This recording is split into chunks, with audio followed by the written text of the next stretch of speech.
살아라 라는 제목으로 말씀을 우리 오늘 5주째 나누고 있습니다. 아까 저 뒤에서 예배 시작하기 전에 안내를 같이 서고 있는데 앞에 봤는데 그동안 잘 몰랐어요. 이 앞에 우리 배너가 있는데 Abide in me, 내 안에 살아라. 이 말씀 여기 있는 거예요? 이거 몇 주 전부터 계속 걸려져 있던 거 아셨어요? 이건 미국 교회에서 걸어놓은 건데 우리하고 상관없이 걸어놓은 거거든요. 이게 무슨 시즌에서 한 것도 아니고요. 네. 저 뒤에서 말씀을 보는데 오늘 5주째구나 벌써. 원래 2주 하고 마칠 설교였는데 하나님께서 마음에 이 포도나무 비유를 통해서 주님 안에 사는 것에 관해서 계속 도전해 주셨는데 오늘 안내를 쓰면서 뒤에서 보니까 앞에 배너에 그렇게 써 있는 거예요. 내 안에 살아라. 오늘 성령께서 우리 마음과 생각들을 지키셔서 오늘 이 말씀을 통해서 또 우리에게 음성 들려주신 주의 음성이 다 제각각 있게 되기를 바랍니다. 오늘 우리가 포도나무신 주님께 붙어 있으면서 살아야 하는 여러 가지 삶 중에 그리고 집중해야 되는 것들 중에 믿음으로 사는 삶에 관해서 함께 말씀을 나누려고 합니다. 4절 말씀에 보니까요, 주님은 우리에게 이렇게 말씀하세요. 내 안에 거하라. 여기 요한복음 15장 4절에 내 안에 거하라 나오는 이것이 바로 어느 번역에는 dwell in me 이렇게 되어 있고 어느 번역에는 abide in me 이렇게 되어 있어요. 나도 너희 안에 거하리라 라고 말씀하십니다. 주님 안에 거한다는 것은 포도나무이신 예수님께 외적인 부분뿐 아니라 내적으로 유기적이고도 밀접하고 또 인격적인 관계로 계속해서 붙어 있으면서 그 안에 주님의 진액과 영적인 자양분을 받아먹으면서 사는 것이라고 말씀드렸습니다. 그런데 그때 반드시 필요한 포도나무와 이 가지가 함께 접합될 수 있는 그 영적인 접합제 같은 역할을 하는 것이 바로 믿음입니다. 믿음. 그래서 이 믿음이 없이는 주님과 붙어 있을 수도 없고 믿음이 없이 주님 안에서 산다는 것, 믿음 없이 주님과 동행한다는 것, 이 말들이 다 사실은 말이 안 되는 이야기죠. 그래서 이 믿음이 우리 신앙생활하는 데 있어서 아주 중요합니다. 신앙생활 할 때도 사실은 신앙이 믿음 아닙니까? 믿음 생활이에요.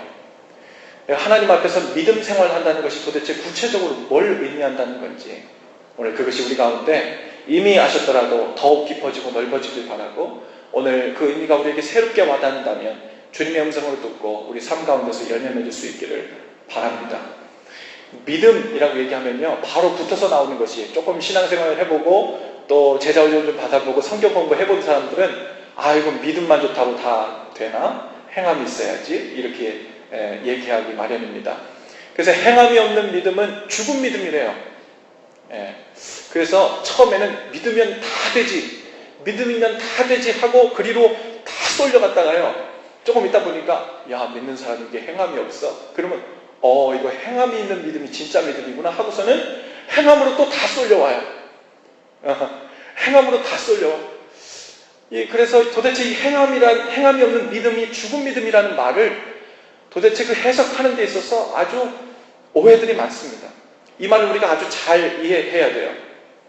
이 말의 뜻은요, 참으로 믿고 있다면 그 삶 속에서도 그 증거가 보여야 된다는 뜻입니다.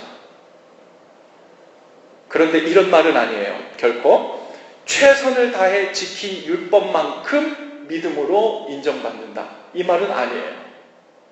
그러니까 행함이 있는 믿음이 산 믿음이란 뜻이잖아요. 거꾸로 얘기하면.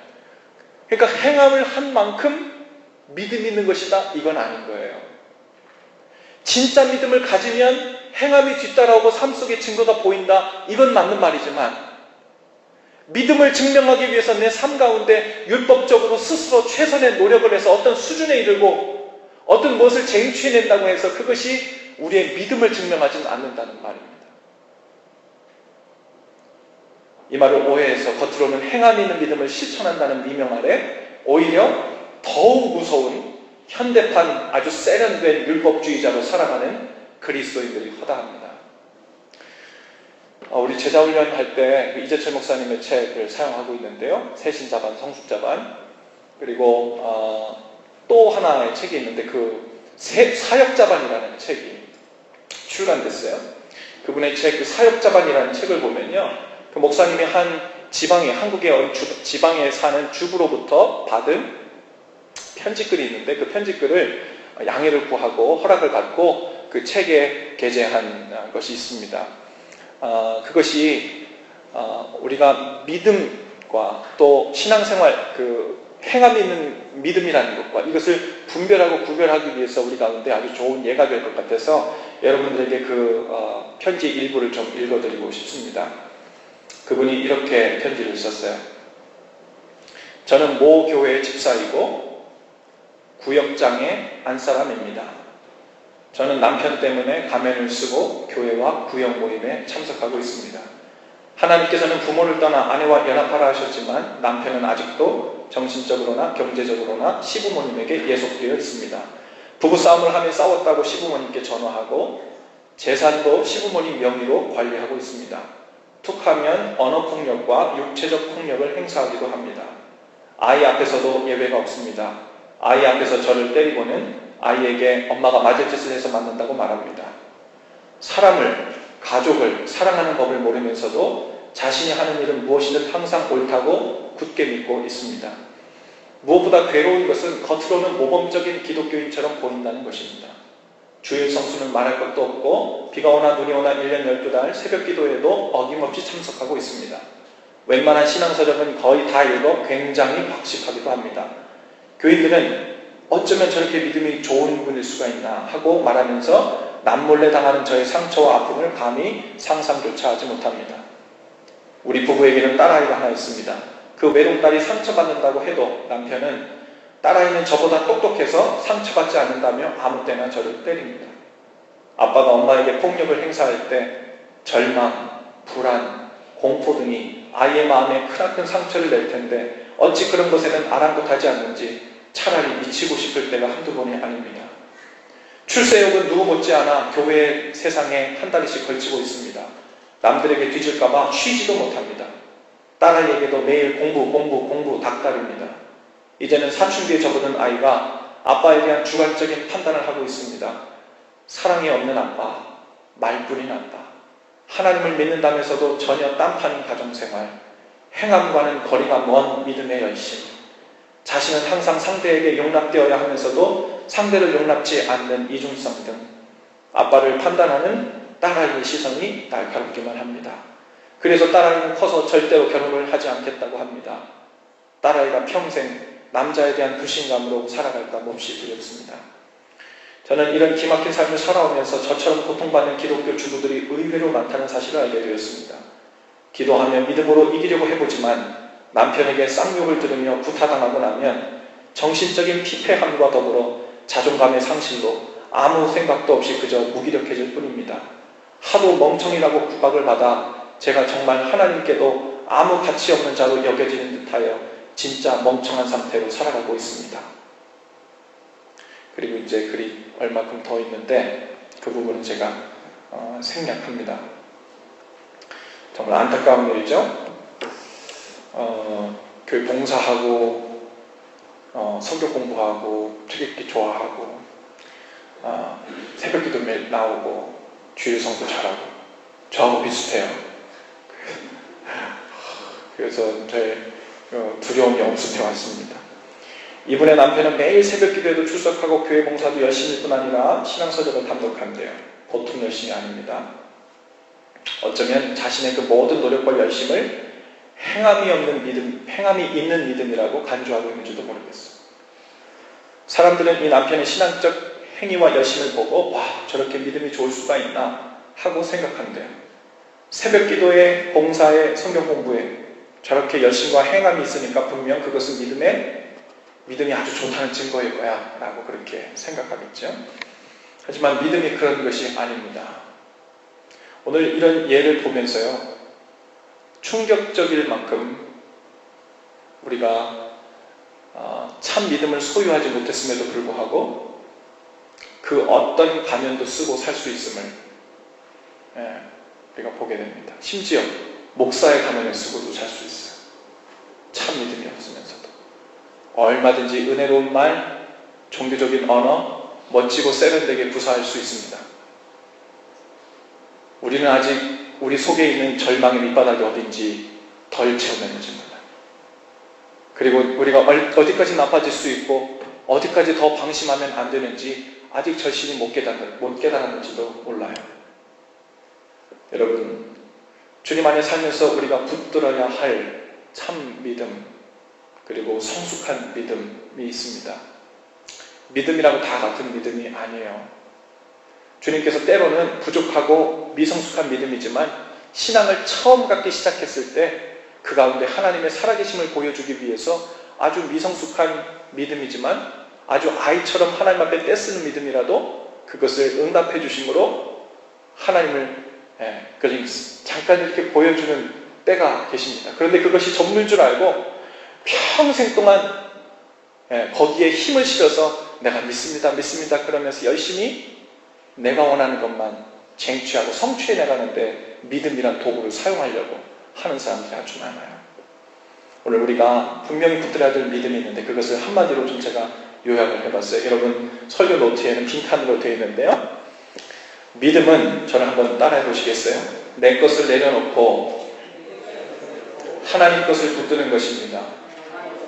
다시 한번 하십시다. 믿음은 내 것을 내려놓고 하나님의 것을 붙드는 것입니다. 네, 맞아요. 믿음은 이런 것입니다. 내가 믿는다고 그러는데 내 것을 여전히 지키고 싶어서, 내가 믿는다고 하는데 내 것을 관철시키고 싶어서, 내가 믿는다고 하는데 여전히 내 방식을 고집하고 싶어서 믿음을 강조한다면 그것은 믿음의 초보입니다. 하나님께서 기뻐하시는 믿음이 아니에요. 할 수 없이 허락하시는 믿음이지 하나님께서 기뻐하시는 믿음이 아닙니다. 많은 그리스도인들이 믿음에 대해 잘못된 이해를 가지고 있어요. 마치 이 믿음이란 것이 하나님 앞에서 내가 원하는 삶이나 목표를 찜해두고 기도를 통해서 그것을 주실 때까지 생떼를 쓰고 때로는 어린아이처럼 땡깡 피우는 것, 그래서 받아내면 믿음이 커서 받아냈다고 칭찬받고 박수받습니다. 하지만 오히려 믿음은 그 정반대예요. 주님께서 정말로 원하시는 그 믿음은 정반대예요. 하나님 이것이 아니면 안 된다고 땡깡을 부리고 생떼를 쓰는 믿음을 주님께서 원하시는 것이 아니라 그렇게 생떼로 쓰고 싶을 만큼 땡깡을 부리고 싶을 만큼 욕심나는 것이라 할지라도 내 생각보다 더 크신 하나님의 생각이 계시다고 믿는다면 그 앞에서 무엇이든 내 것을 내려놓을 수 있는 믿음, 바로 그 믿음을 주님께서 우리에게 원하시는 줄로 믿습니다. 주님의 생각이 내 생각보다 더 크고 깊고 주님의 방법이 내 방법보다 더 좋고 안전하면 주님께서 나를 인도하시는 곳이 나에게 가장 좋은 푸른 초장이고 쉴만한 물가라는 것, 이것을 믿고 사는 것, 정말로 믿고 사는 것, 여러분 그것이 믿음으로 사는 삶이에요. 우리가 대강 초보의 믿음을 가지고 주님 앞에 나가면요, 믿음으로 사는데 불안해요. 믿음으로 사는데 평안이 없어요. 믿음으로 사는데 자유가 없어요. 믿음으로 사는데 조급합니다. 왜 그래요? 여전히 내 것을 내려놓지 않은 채로 자유치 않은 방법에 의해서 믿음만 강조하고 있기 때문에 그래요. 여러분, 믿음의 반대말이 무엇일까요? 신앙은, 불신앙이 믿음의 반대말일까요? 믿음의 반대말은 염려입니다. 염려. 우리 가운데 믿음이 충천했을 때 우리 가운데 모든 염려가 사라져요. 모든 조바심이 사라져요. 모든 불안감이 없어져요. 그런데 나도 모르게 내가 그렇게 평안했던 그 영역에서 염려가 조금씩 틈을 가지고 내 삶 속에 들어오는 걸 보면 우린 그것으로 알게 되는 것은 무엇이냐면 내가 믿음의 시선을 잃고 있구나 라는 것을 그렇게 감지하시면 됩니다. 그런데 믿음의 반대말이 염려라면 염려의 증상은 무엇입니까? 염려가 들어오는 증상 중에 가장 큰 증상은 바로 조바심이에요. 조바심. 그러니 주님을 온전히 신뢰하고 사는 사람들에게는요, 점점 염려로부터 멀어지고 조바심은 사라집니다. 왜요? 이거 아니면 안 돼 라고 바운더리 쳐놓은 게 없었기 때문에 그래요. 이런 방식 아니면 안 돼. 이거 응답 안 해주시면 안 돼. 이걸 통해 내 기도 들어주시지 않으면 안 돼. 라고 하는, 아직도 내 것을 부여잡고 있는 것이 있을 때 우리는 그것이 안 될까봐 조바심을 내는 거예요. 그대로 안 될까봐 염려가 드는 거예요. 그런데 무슨 방법이든 어떤 길이든 내가 신뢰하는 것은 선하신 하나님, 날 사랑하시는 하나님, 결국엔 나를 선한 길로 인도하시는 하나님, 무슨 방법을 쓰시든 결국은 돌고 돌아서 여러 광야를 돌든 죽음의 사망의 골짜기를 돌든 결국에는 나를 푸른 초장 쉴만한 물가로 인도하실 분에 대한 신뢰, 그 믿음이 있는 사람에게는 그 중간 단계가 아무리 많아도요 힘들 수는 있어요. 고단할 수는 있어요. 때론 놀랄 수는 있어요. 하지만 염려하는 것에 함몰되지 않습니다. 조바심에 휘둘리지 않아요.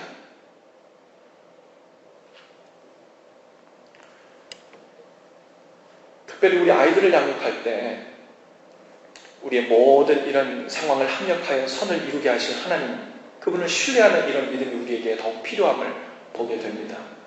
아이들은 어떤 모양이든지 부모님이 자신들을 보고 조바심 내고 안절부절하지 못하는 그 모습을 보면서 아마 이렇게 느낄 것 같아요. 1차적으로는 나를 못 믿는구나, 자기 자신을 믿지 못하는구나 라고 받아들이겠고, 더 나아가서는 자신과 우리 가정을 지켜주신다고 계속해서 얘기하던 그 하나님을 진짜 신뢰하는 게 아니구나 라는 그런 무언의 학습을 아이들에게 계속 시킬 수 있는 거죠.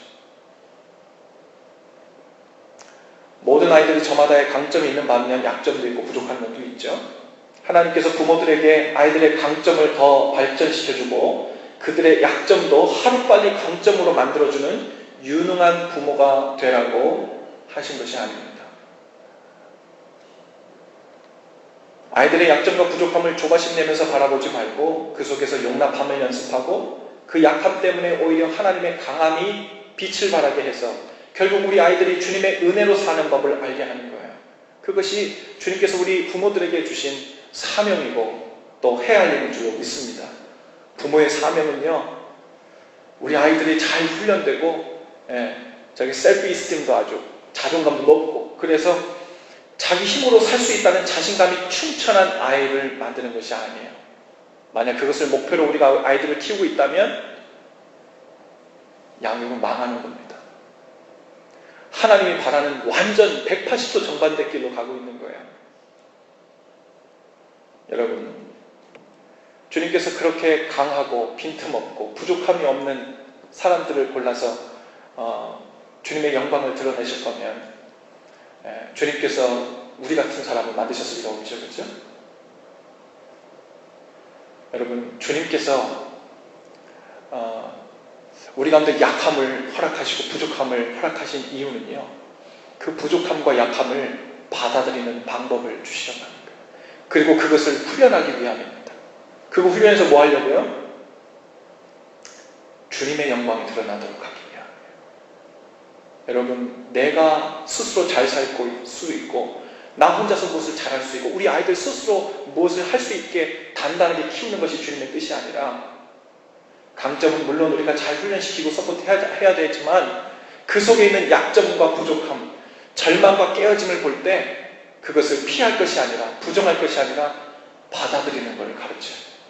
그리고 그렇지, 난 약한 거 맞아, 난 부족한 거 맞아, 하지만 내 안에 계신, 그래서 난 주님이 필요해, 그래서 주님을 붙들고 사는 것만큼 내 삶이 드러나서 하나님의 영광이 그곳에 드러나는 거예요.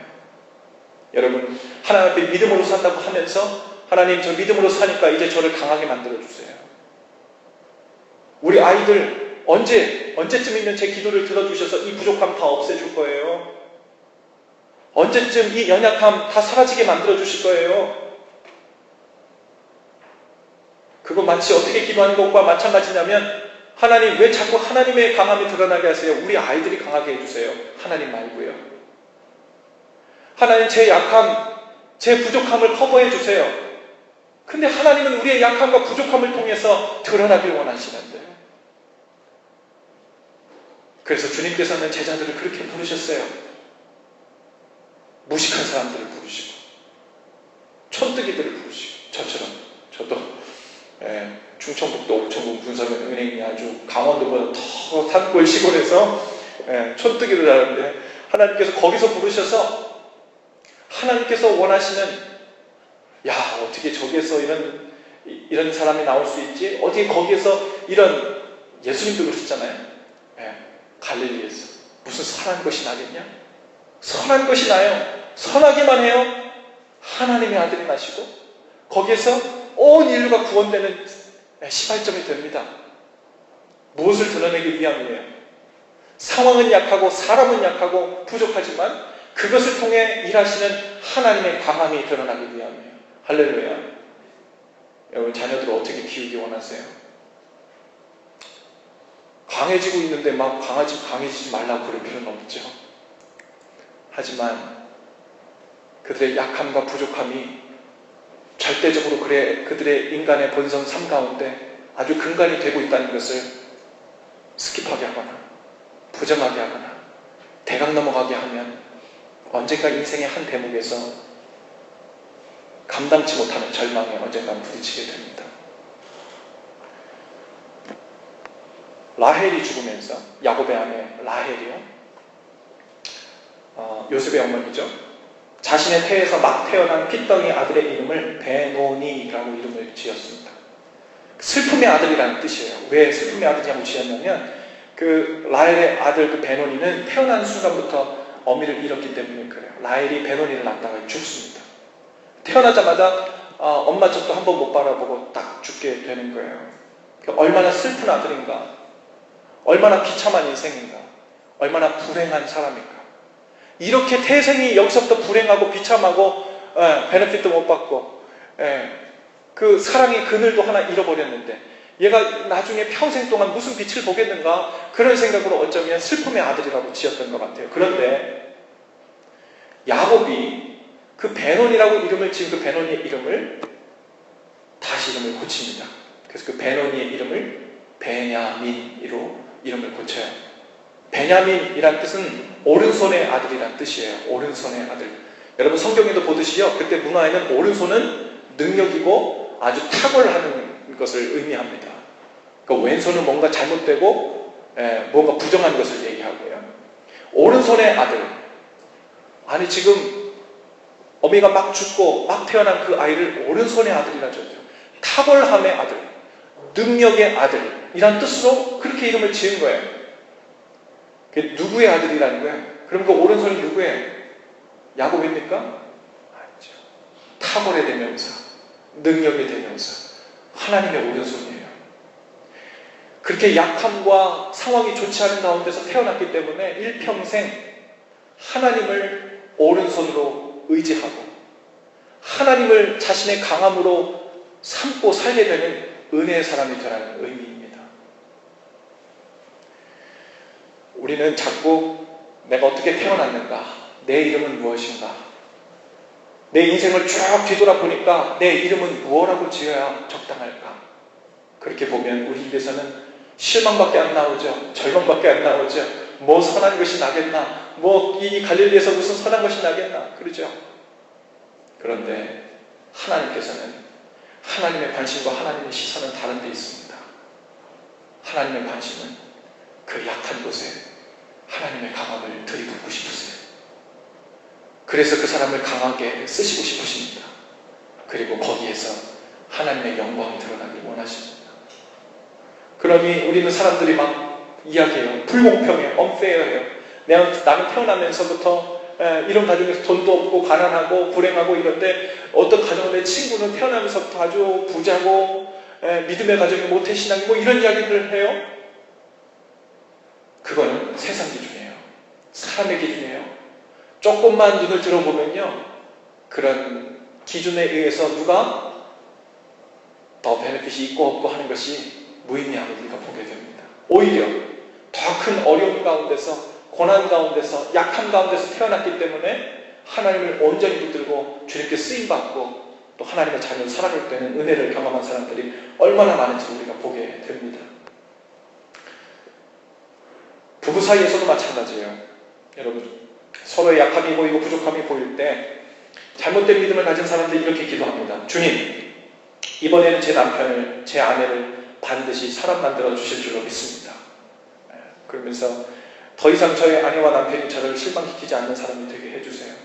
그리고는 믿음으로 기도했는데도 불구하고 원하는 모습대로 내 배우자가 바뀌지 않을 경우 둘 중 하나의 생각으로 우리의 생각은 귀결되어 내 남편, 내 아내는 내가 그렇게 믿음으로 구했음에도 불구하고 변하지 않는 것을 보니까 하나님도 어쩌지 못할 만큼 구제불능인가 보다. 혹은 처음부터 이 만남은 잘못되었나 보다. 여기까지 왔는데 어떻게 알고, 애는 낳는데 어떻게 알고. 우리의 생각이 그렇게 치닫게 되죠. 그것은 사람을 의지하고 사람을 믿는 거지요, 하나님을 믿는 것과는 아무 상관없는 기도입니다. 여러분, 하나님께서는 우리가 가정을 위해 기도할 때 하나님께서 우리 가정에 가장 필요한 것을 주시겠죠. 왜요? 하나님은 무당이 아니세요. 돈만 주면, 복지만 주면 아무거나 응답해 주시는 분이 아니라 우리와 인격적인 관계를 맺으시고 우리의 가장 좋은 것을 주시는 분이세요. 그래서 우리가 하나님께 우리 가정을 위해 기도하면요, 하나님은 우리 가정에 꼭 필요한 것, 가정이 가정되기 위한, 믿음의 가정이 믿음의 가정 되기 위한 가장 소중한 것을 고집스럽게 주시려고 합니다. 그게 뭘까요?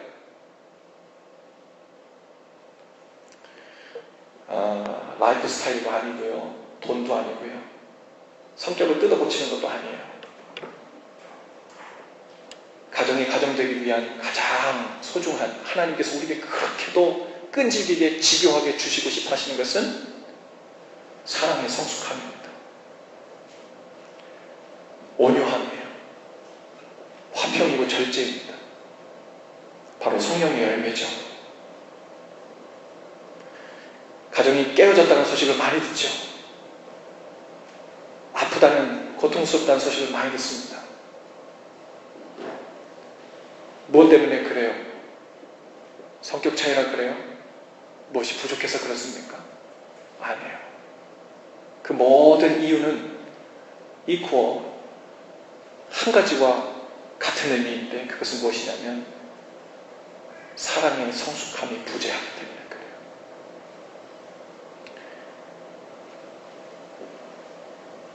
그리고 주님은 성령을 통해서 그 성령의 열매를 맺기에 가장 적합한 훈련 환경을 우리 가정에 만들어 주시고 계신 것입니다. 남편이 아내가 매일 똑같은 실수로 자신을 화나게 해서 힘들어요. 그것을 사랑과 온유로 우리가 받아내고 용납할 수 있을 때까지 어쩌면 주님은 그것을 그냥 두실지도 몰라. 주님의 주 타겟은 내 남편도 아니고 내 아내도 아닙니다. 바로 우리 자신을 변화시켜서 사랑의 사람, 온유의 사람, 믿음의 사람, 성령의 사람 만드시는 것이 주님의 주 관심사세요. 내 부모님, 내 배우자, 내 아이들은 왜 이렇게 미숙하고 약하냐고 하나님께 묻는다면 주님은 아마도 이렇게 대답하실 것입니다. 주님께서 우리 자신을 믿음의 사람으로 변화시키기 위해서 가정이라는 이 믿음의 훈련장, 사랑의 훈련장을 계속해서 허락하고 계신 것이다. 우리 가정에 있는 문제들을 해결하는 것에 우리의 시선을 두지 말고 그 약함들 속에서 일하시는 하나님께로 우리의 시선을 옮겨야 할 줄로 믿습니다. 그럴 때 그 문제가 주는 영향력과 파괴력으로부터 벗어나게 돼요. 그리고 하나님을 믿음으로 바라보기 시작할 때 비로소 놀라운 방법으로 그때부터 우리 가정들을 만져서 회복시켜 가시는 주의 은혜를 보게 될 것입니다. 배우자를 위해서 여러분 기도하고 계신 분 계시죠? 믿음으로 산다는 말의 의미를 여러분들도 역시 잘 이해해야 합니다. 주님 앞에서 나와 잘 맞는 사람이 누구입니까? 저와 찰떡궁합인 사람은 어떤 사람입니까? 하고 여러분 혹시 기도하고 바라고 있다면 여러분 생각에는 어떤 사람이 여러분과 잘 맞는 것 같아요? 취미, 취향이 비슷한 사람입니까? 성격이 비슷한 사람이에요? 어느 정도 생활 수준, 백그라운드가 비슷한 사람들이 잘 맞는 사람이에요? 우리가 하나님 앞에 믿는다고 하면서도 그런 기준을 가지고 나와 잘 맞는 사람을 달라고 하나님께 구하고 있다면 회개해야 합니다. 여전히 세상 가치관이 주는 가능성을 쫓아가는 꼴밖에 되지 않고 있는 거예요. 오히려 정말 하나님을 믿고 신뢰하고 그 믿음 안에서 주님께서 허락하신 배우자를 원하고 기도하고 있다면 오히려 모든 것이 다 안 맞는 것 같고 다른 것 같아도 괜찮다고, 아무 상관없다고 그렇게 고백할 수 있어야 해요. 육식주의자와 채식주의자가 만나도 상관없습니다. 남편은 고기만 먹어요. 아내는 풀만 먹어요. 이렇게 둘이 만나면 잘 살까요? 잘 못 살까요? 자, 한번 투표해볼까요? 이렇게 둘이 만나면 분명 잘 살 거다. 난 그렇게 생각한다. 예, 2명, 3명. 예. 어휴, 번쩍 들으셨어요. 예. 지금 그렇게 잘 살고 있어서 그래요, 수환 형제는? 예. 예. 힘들지만 살만합니까? 자, 그러면 야, 정말 채식주의자, 육식주의자가 둘이 이렇게 만나 살면 계속 부딪히고 불행하겠다. 잘 못 살 것 같다. 자, 우선 들어봐 주세요. 난 그렇게 생각합니다. 예. 한 분 계시네. 아마 이거는 고기를 포기하지 못하시는 분일 거예요. 그러면 나는 목사님의 질문을 무시하고 있다. 여러분, 아무래도 상관없습니다. 잘 살 수도 있고 못 살 수도 있어요. 그런데 그것이 채식주의자냐 육식주의자냐, 잘 맞냐 안 맞냐, 같은 취향이냐, 이런 것과 전혀 상관없어요. 무엇과 상관있어요? 얼마나 사랑하냐에 달린 문제예요. 그죠? 남편이 이 고기만 좋아해요. 그런데 고기라는 거, 피가 뚝뚝 떨어지는 거를 손을 만져보지도 않았고 가까이 가서 냄새 맡기도 싫어하는 아내가 그 남편이 좋았다니까 눈을 지금 감고 그것을 손질해서 고기를 굽고 스테이크를 준비해서 식탁에 갖다 놓는다고 봅시다. 그 모든 과정을 보고 있는 남편의 마음이 무슨 마음이 들까요? 야, 무슨 일이 있어도 이 사람하고 평생 살아야 되겠다. 날 정말 사랑하는구나. 그런 마음이 들지 않겠어요? 아내도 마찬가지죠. 도대체 이거는 풀은 그냥 가까이 하기도 싫은데 되겠대 갑자기 그냥 어느 날 밭을 갈고 그러더니 거기다가 씨앗을 뿌리고 상추를 기르고 거기다가 열무를 기르고 깻잎을 기르고 그래서 유기농으로 말 잘못네요.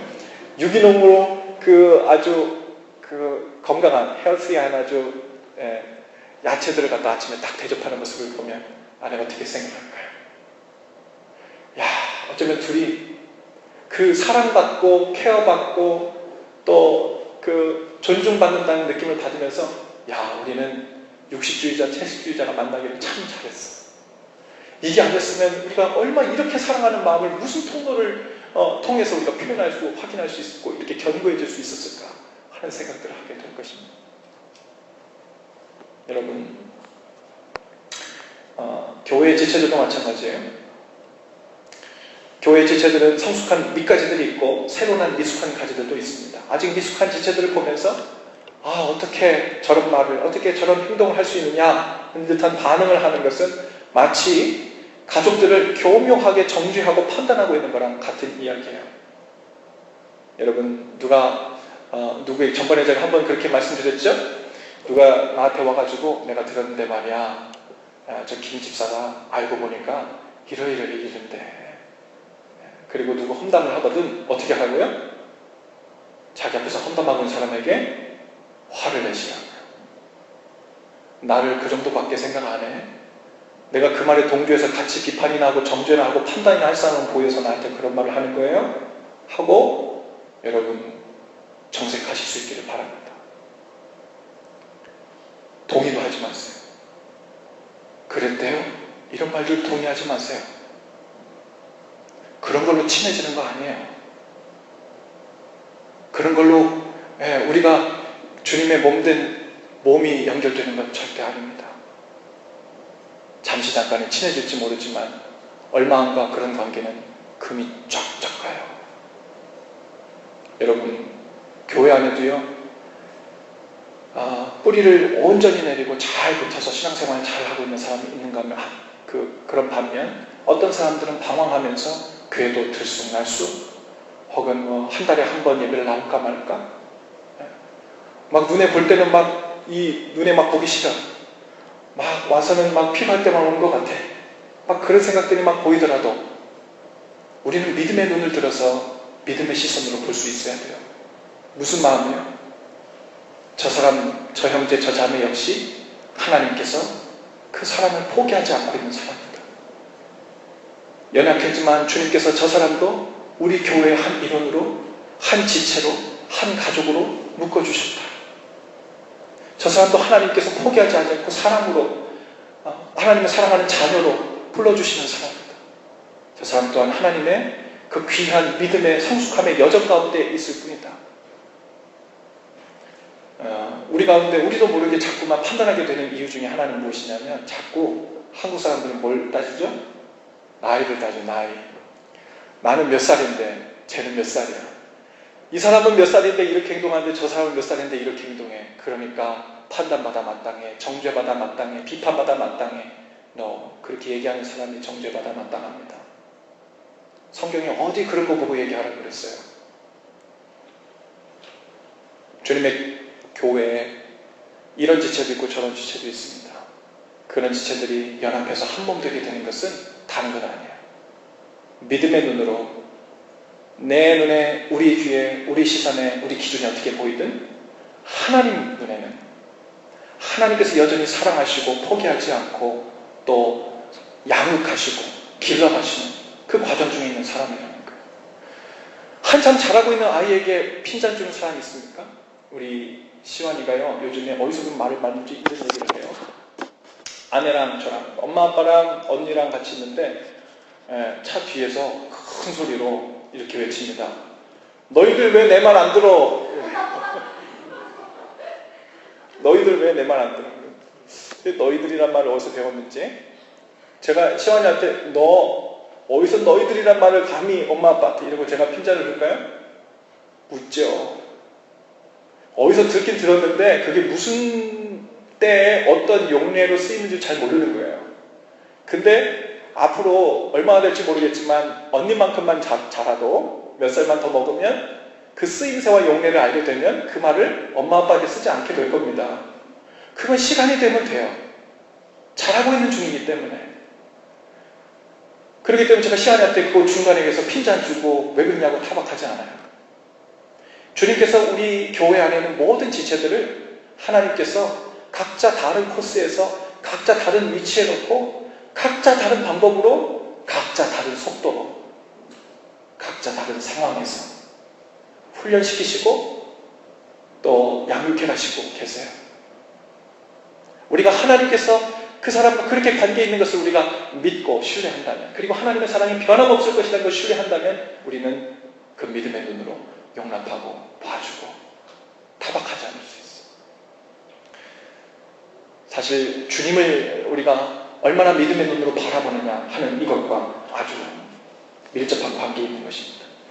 세계적인 복음 전도자 빌리 그레이엄 목사님이요, 어떤 대형교회 말씀을 전하러 가셨다고 해요. 그리고 그 교회 장로님들 중 한 분이 목사님께 식사 대접을 하려고 초대를 하셨대요. 집에 갔더니 집이 아주 으리으리하답니다.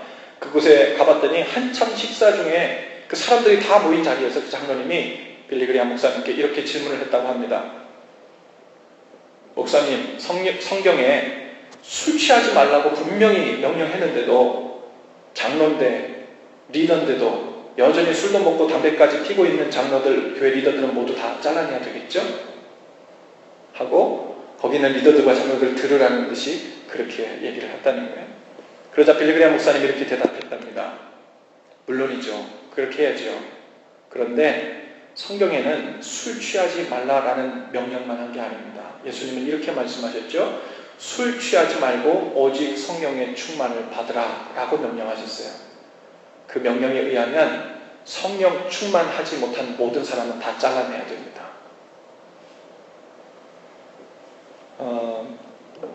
성령 충만하다는 말이 무슨 의미입니까? 방언을 잘 말한다는 거? 예언을 잘 말하는 성령 충만한 겁니까? 성령이 그 속에 계시다는 증거의 하나로 방언도 할 수 있고 예언도 할 수 있어요. 성령이 충만하다는 말은 그 말 의미 그대로 성령님이 그 속에 충만하게 임재하신다는 거예요. 즉 성령님의 마음과 성령님의 시각과 성령님의 그 생각이 그 마음에 가득 차 있는 사람이란 뜻이에요.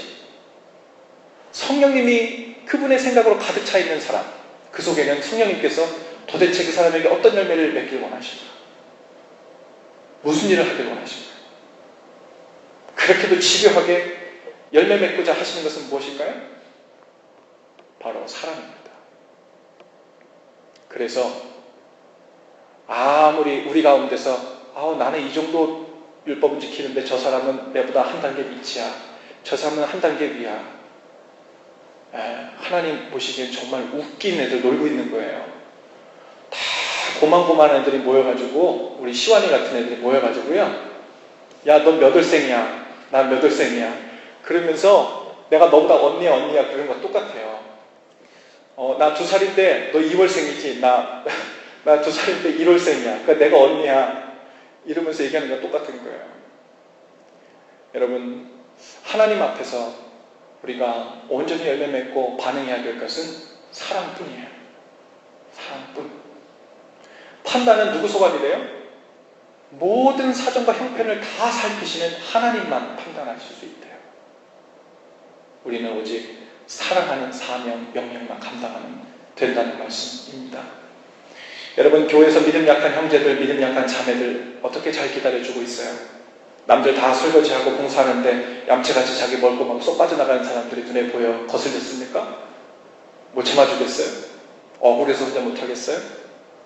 그들 향한 하나님의 사랑이 여전히 변치 않고 있다는 사실도 여러분 여전히 믿고 있습니까? 바로 그런 것에 우리의 믿음이 필요합니다. 처음에도 얘기했지만 우리의 믿음은 내가 원하는 것 한 가지를 집요하게 얻어내기 위해서, 많은 사람들이 그렇게 방법론을 얘기하고 기술 얘기해요. 뭐라고 얘기해요? 이렇게 기도하면 기도응답 잘 된다. 이런 기도가 믿음의 기도라서 기도응답 잘 된다. 그런 식의 패턴을 따르고 있는 것은요, 아무리 베스트셀러라도 사이비에 가깝습니다. 하나님께서 우리에게 원하시는 것은 하나님을 전적으로 신뢰하는 거예요. 거기까지 나아가는 거예요. 초보신앙이 아니라 완전히 주님을 신뢰함으로 인해서 주님께서 이끄시는 방법, 주님께서 우리 주시는 방향, 주님께서 우리에게 허락하시는 모든 일들 가운데 그것을 평안함 가운데 나 자신을 내어 맡길 수 있는 것, 거기로부터 우리가 온전한 자유와 평안과 자유함이 나오게 된다는 말씀입니다. 어저녁에 우리 한 성도님 가정으로부터 전화 연락을 받았는데 집에 도둑이 들으셨대요. 많이 놀라셨던 것 같아요. 걱정이 돼서 연락을 드렸더니 경찰이 와서 지금 조사 중에 있다고 그러시더라고요. 다행히도 가족들이 모두 밖에 나가 있는 틈을 타서 도둑이 들어왔기 때문에 사람이 마주치지 않아 다치는 일이 없었다고 너무너무 감사해 하더라고요.